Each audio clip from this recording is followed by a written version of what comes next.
A Gênese, Allan Kardec. Capítulo 10. Gênese orgânica. Primeira formação dos seres vivos. Item 1. Houve um tempo em que os animais não existiam e, portanto, tiveram começo. Vimos cada espécie aparecer à medida que o globo adquiriu as condições necessárias à sua existência. Eis o que é positivo. Como é que se formaram os primeiros indivíduos de cada espécie? Compreende-se que a partir de um primeiro casal, os indivíduos se multiplicassem. Mas este primeiro casal, de onde saiu? Este é um dos mistérios que se entrosam com o princípio das coisas, e a cujo respeito somente se podem formular hipóteses. Se a ciência ainda não pôde resolver completamente o problema, pelo menos pode examiná-lo. Item 2. Uma primeira questão que se apresenta é esta: cada espécie animal deriva de um primeiro casal, ou de diversos casais criados, ou, se assim preferirmos, germinados simultaneamente em diversos lugares. Esta última suposição é a mais provável. Poder-se-ia mesmo dizer que ela deriva da observação. Com efeito, o estudo das camadas geológicas atesta a presença em terrenos da mesma formação, e isso em proporções enormes da mesma espécie, sobre os pontos mais afastados do globo. Esta multiplicação tão geral e de alguma forma contemporânea teria sido impossível com um tipo primitivo único. Por outro lado, a vida de um indivíduo, sobretudo de um indivíduo nascente, é sujeita a tantas eventualidades que toda uma criação poderia ser comprometida, sem a pluralidade dos tipos, o que implicaria numa imprevidência inadmissível da parte do soberano Criador. Aliás, se num ponto pode formar-se certo tipo, o mesmo tipo pode ser formado em diversos pontos pela mesma causa. Tudo concorre, pois, para provar que houve criação simultânea e múltipla dos primeiros casais de cada espécie animal e vegetal. Item 3. A formação dos primeiros seres vivos pode-se deduzir, por analogia, da mesma lei segundo a qual os corpos inorgânicos foram formados e ainda são formados todos os dias. À medida que aprofundamos o conhecimento das leis da natureza, percebem-se os meios que, à primeira vista, parecem tão complicados simplificarem-se e se confundirem na grande lei de unidade que preside a toda a obra da criação. Ela será melhor compreendida quando houvermos tomado conhecimento da formação dos corpos inorgânicos, de que ela é o primeiro grau. Item 4.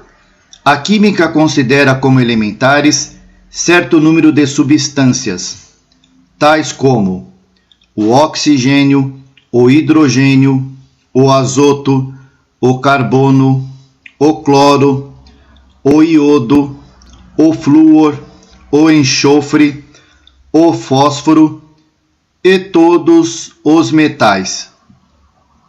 Mediante sua combinação, formam os corpos compostos, os óxidos, os álcalis, os sais e as inumeráveis variedades que resultam da combinação destes.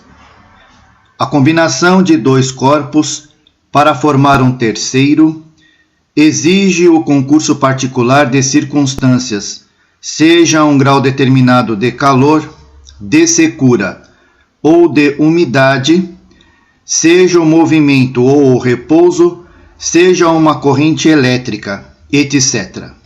Se tais condições não existirem, a combinação não se realiza. Item 5. Quando há combinação, os corpos componentes perdem suas propriedades características, ao passo que o composto que daí resulta possui qualidades novas, diferentes das primeiras. É assim, por exemplo, que o oxigênio e o hidrogênio, que são gases invisíveis, sendo combinados quimicamente, formam a água, que é líquida, sólida ou em vapor, segundo as variações da temperatura. Falando de modo adequado, na água não há mais oxigênio e hidrogênio, mas sim um novo corpo. Esta água sendo decomposta, os dois gases, voltando a ser livres, recuperam suas propriedades e não há mais água. A mesma quantidade de água pode, assim, ser alternadamente decomposta e recomposta, de modo infinito. Item 6. A composição e a decomposição dos corpos se realizam em consequência do grau de afinidade que os princípios elementares têm uns pelos outros. A formação da água, por exemplo, resulta da afinidade recíproca do oxigênio e do hidrogênio. Porém, se colocarmos em contato com a água um corpo que tenha pelo oxigênio afinidade maior que a afinidade do hidrogênio por este, a água se decompõe. O oxigênio é absorvido, o hidrogênio se torna livre e a água não existe mais. Item 7. Os corpos compostos se formam sempre em proporções definidas, isto é, pela combinação de uma quantidade determinada dos princípios constituintes. Assim, para formar a água, é necessário uma parte de oxigênio e duas de hidrogênio. Se duas partes de oxigênio são combinadas com duas de hidrogênio, ao invés de água, obteremos o dióxido de hidrogênio, líquido corrosivo, formado, no entanto, com os mesmos elementos da água, porém, numa outra proporção. Item 8. Tal é, em poucas palavras, a lei que preside a formação de todos os corpos da natureza. A inumerável variedade de tais corpos resulta de um número pequeno de princípios elementares combinados em proporções diferentes. Assim é que o oxigênio, combinado em certas proporções com o carbono, o enxofre ou fósforo, formam os ácidos carbônicos, sulfúrico, fosfórico. O oxigênio e o ferro formam o óxido de ferro, ou ferrugem. O oxigênio e o chumbo, todos os dois inofensivos, dão lugar aos óxidos de chumbo, tais como o litargírio, o alvaiade, o mínio que são venenosos. O oxigênio, com as matérias chamadas cálcio, sódio, potássio, forma a cal, a soda, a potassa. A cal, unida ao ácido carbônico, forma os carbonatos de cálcio ou pedras calcárias, tais como o mármore, o giz, a grés, as estalactites das grutas. Unida a cal ao ácido sulfúrico, forma o sulfato de cálcio ou gesso e o alabastro. Ao ácido fosfórico resultam o fosfato de cálcio, base sólida dos ossos. O cloro e o hidrogênio formam o ácido clorídrico ou hídrico clorídrico. O cloro e o sódio formam o cloreto de sódio ou sal marinho. Item 94. Todas essas combinações e milhares de outras se obtêm artificialmente em pequena escala nos laboratórios de química. Elas se operam espontaneamente em grande escala, no grande laboratório da natureza. A Terra, em sua origem, não continha tais matérias combinadas, mas unicamente seus princípios constitutivos, volatilizados. Quando as terras calcárias e outras, tornadas, por fim, pedregosas, foram depositadas em sua superfície, elas não existiam como produtos acabados, mas, no ar, se encontravam no estado gasoso. Todas as substâncias primitivas, tais substâncias, precipitadas por efeito do resfriamento sob o império de circunstâncias favoráveis, se combinaram segundo o grau de sua afinidade molecular. É então que se formaram as diferentes variedades de carbonatos, de sulfatos, etc. A princípio dissolvidos nas águas e depois depositados na superfície do solo.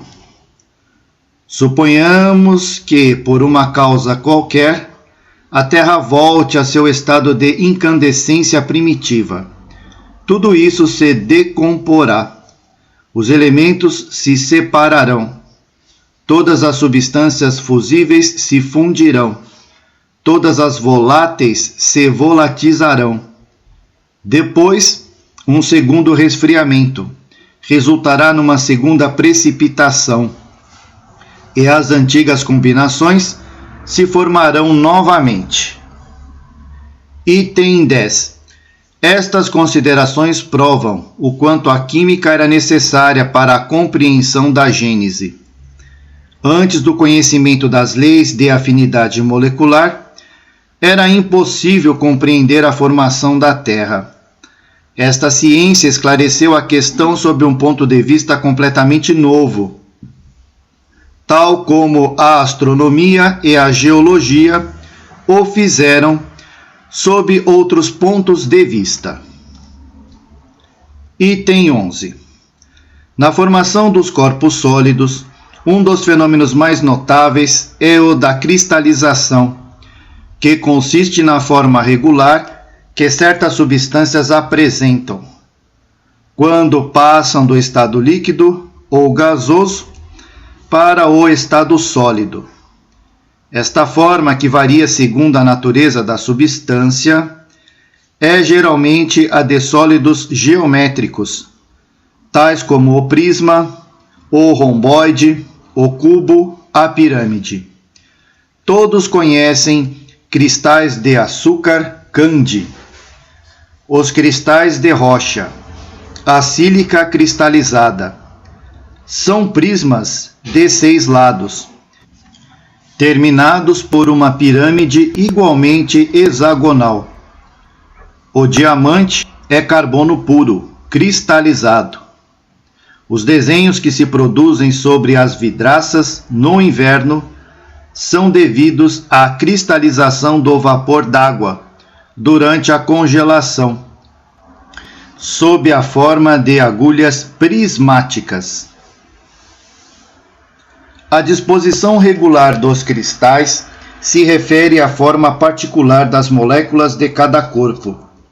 Essas moléculas, infinitamente pequenas para nós, mas que nem por isso deixam de ocupar um certo espaço, solicitadas umas pelas outras pela atração molecular, se dispõem e se justapõem segundo a exigência de sua forma, de maneira a que cada uma tome seu lugar em redor do núcleo ou primeiro centro de atração, e de modo a formar um conjunto simétrico.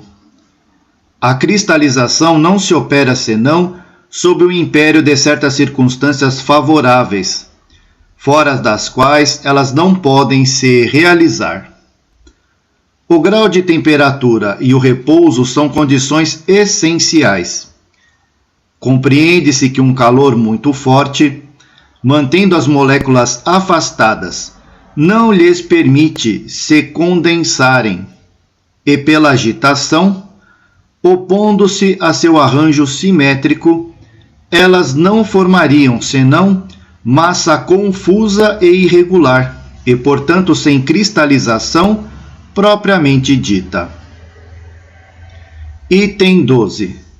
A lei que preside a formação dos minerais conduz naturalmente à formação dos corpos orgânicos.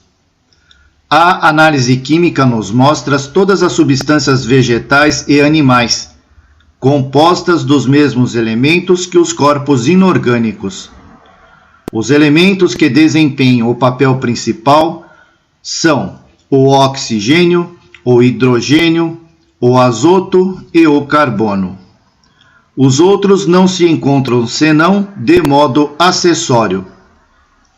Como no reino mineral, a diferença das proporções na combinação desses elementos produz toda a variedade das substâncias orgânicas e suas diversas propriedades, tais como os músculos, os ossos, o sangue, a bilis, os nervos, a matéria cerebral, a gordura nos animais, a seiva, a madeira, as folhas, os frutos, as essências, os óleos, as resinas, etc. Nos vegetais. Assim, na formação dos animais e das plantas, não entra nenhum corpo especial que não seja igualmente encontrado no reino mineral. Item 13. Alguns exemplos usuais farão compreender as transformações que se operam no reino orgânico, unicamente pela modificação dos elementos constitutivos. No suco da uva, não há ainda nem vinho nem álcool, mas simplesmente água e açúcar. Quando este suco chega à maturidade e é colocado em circunstâncias propícias, ali se produz um trabalho íntimo, ao qual se dá o nome de fermentação. Nesse trabalho, uma parte do açúcar se decompõe, o oxigênio, o hidrogênio e o carbono se separam e se combinam nas proporções convenientes para formar álcool. De modo que, ao beber o suco da uva, na realidade não se bebe álcool, pois ele ainda não existe. Forma-se com as partes constitutivas da água e do açúcar, sem que haja, em suma, nenhuma molécula a mais nem a menos.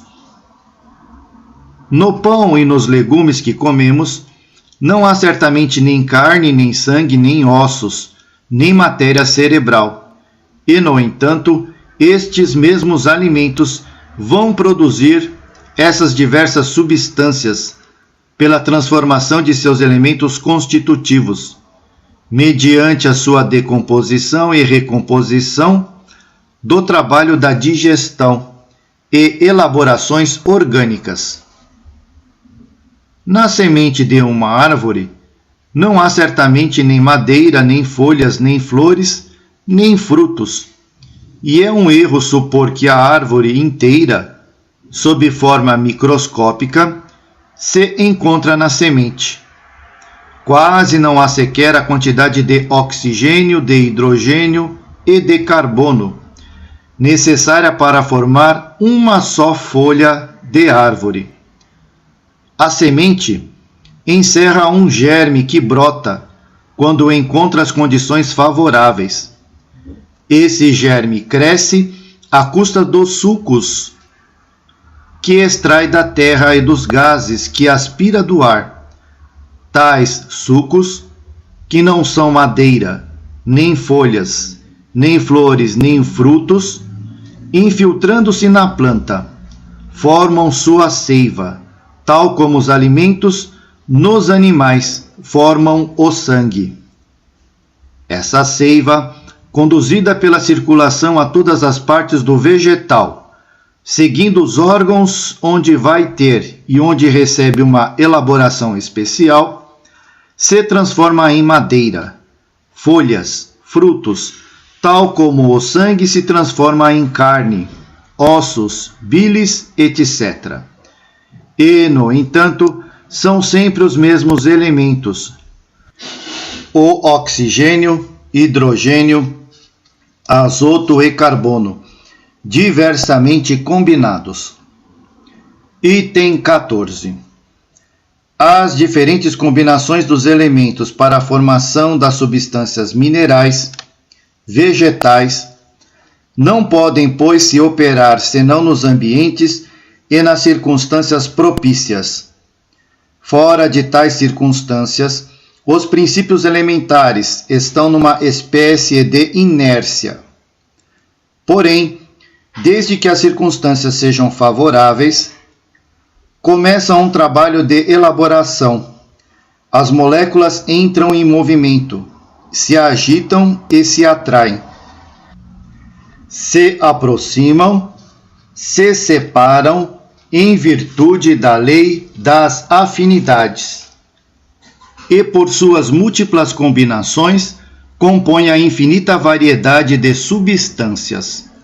Se tais condições cessarem, o trabalho paralisa-se subitamente para recomeçar quando novamente elas se apresentarem. É assim que a vegetação se ativa, se retarda, cessa e recomeça a trabalhar, sob a ação do calor, da luz, da umidade, do frio e da seca. Que tal planta prospera num clima ou num dado terreno, e estiola ou perece noutro. Item 15. O que se passa diariamente sob nossos olhos pode nos indicar o que tem se passado desde a origem dos tempos, pois as leis da natureza são invariáveis. Verificado que os elementos constitutivos dos seres orgânicos e dos seres inorgânicos são os mesmos, que nós os vemos sem cessar, sob o império de certas circunstâncias, formar as pedras, as plantas e os frutos, pode-se concluir que os corpos dos primeiros seres vivos foram formados como as primeiras pedras, pela reunião das moléculas elementares em virtude da lei da afinidade. À medida que as condições da vitalidade do globo foram propícias a tal ou qual espécie. A semelhança de forma e de cores na reprodução de indivíduos de cada espécie pode ser comparada à semelhança de forma de cada espécie de cristal. As moléculas, justapondo-se sob o império da mesma lei, produzem um conjunto análogo.